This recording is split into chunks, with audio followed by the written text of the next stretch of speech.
शक्ती संघाचं आज या ठिकाणी मतदान आहे आणि आम्ही किसान विकास पॅनल उभं केलेलं होतं. त्यामध्ये जे आज उमेदवार आम्ही उभे केले चांगल्या मताधिक्यांनी निवडून येतील अशी परिस्थिती आज या ठिकाणी सगळीकडे असते.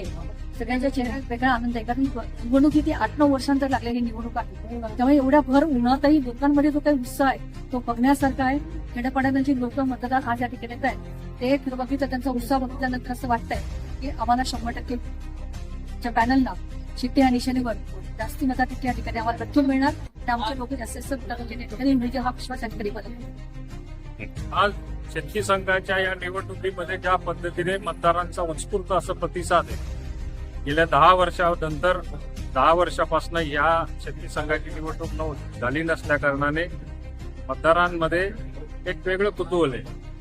त्याच्याच कारणामुळे आज मतदारांमध्ये ज्या पद्धतीने संध्याकाळी 4 वाजेपर्यंत प्रतिसाद सकाळपासून बघायला मिळतोय, मला असं वाटतं की आता शेतकरी केंद्रबिंदू ठेवून ज्या पद्धतीने आमच्या पॅनलच्या सहकार पॅनलची जी काही वाटचाल चाललेली आहे त्या वाटचालीमध्ये मतदारांचा विश्वास आहे. त्या विश्वासापोटी मला त्याच्यामध्ये आत्मविश्वास आहे की त्या पद्धतीने उद्याच्या रिझल्टमध्ये सगळ्याच्या सगळ्या जागा सहकार पॅनलच्या इथं